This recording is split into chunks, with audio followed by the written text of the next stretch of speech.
सेटी films present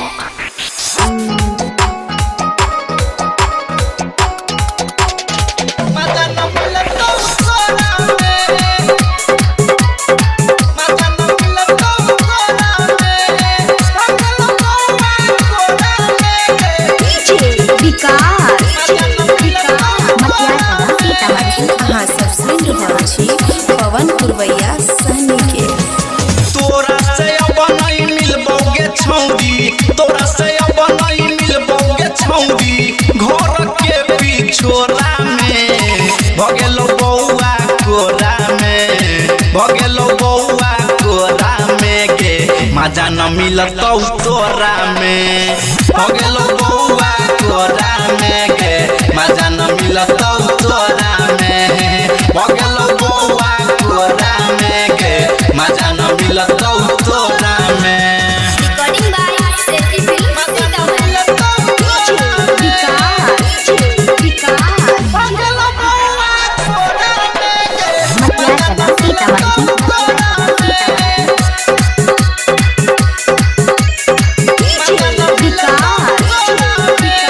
तोहर जवानी सुन के छौरी हो गेलो पूरा झंड। अब नहीं कहीं को करी है गे छौरी अपना पर तू घमंड।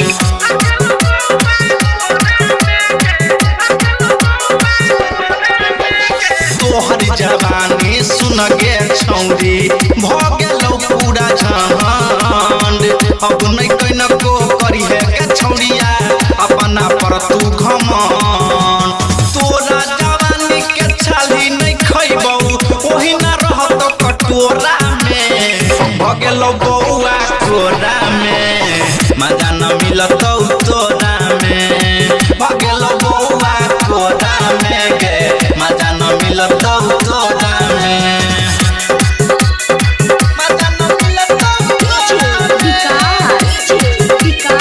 भगेलो बौआ कोरा में गे मजा न मिलतौ तोरा में।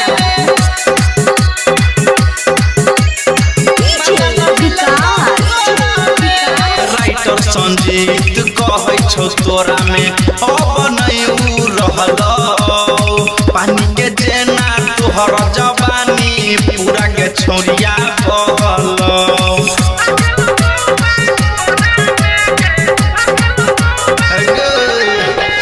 राइटर संजीत कहै छौ तोरा में अब नहीं उ रहलौ। पानी के जेना तोहर जवानी पूरा के छौरिया बहलौ।